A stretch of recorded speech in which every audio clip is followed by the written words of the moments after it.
Alors les reading groups, les groupes de lecture ici au CASB sont vraiment une des choses que j'ai le plus appréciées parce qu'ils réunissent en fait des personnes qui viennent de disciplines différentes, de champs différents, avec des traditions intellectuelles différentes, des rangs aussi différents. On a des full professors, des jeunes chercheurs, etc.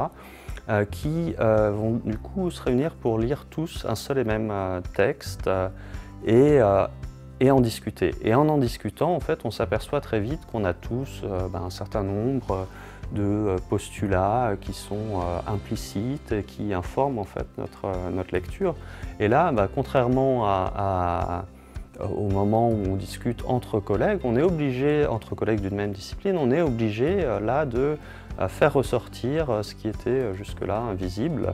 Et du coup, eh bien, on s'aperçoit qu'on a un certain nombre d'angles morts et en fait, dans ce processus de discussion émergent des nouvelles façons de présenter ces idées et on s'aperçoit que en fait, on est pris dans des jargons disciplinaires, la sociologie pour moi, et que ça rend difficilement accessible notre pensée. Donc il faut s'efforcer de présenter les choses autrement.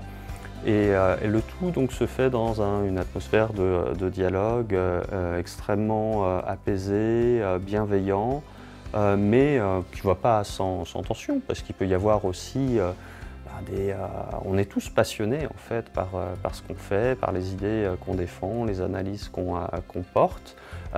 Donc il y a du débat et un certain nombre d'arguments qui ont pu m'être opposés ici m'ont mis dans une situation intellectuelle peut-être inconfortable, mais en fait l'inconfort c'est le moteur des idées, c'est le moteur de la recherche, et en étant comme ça mis un petit peu acculé dos au mur, eh ben, on entame un processus de changement, on transforme ces façons de penser. C'est ça qui s'est passé en fait pour moi pendant cette année au CASB.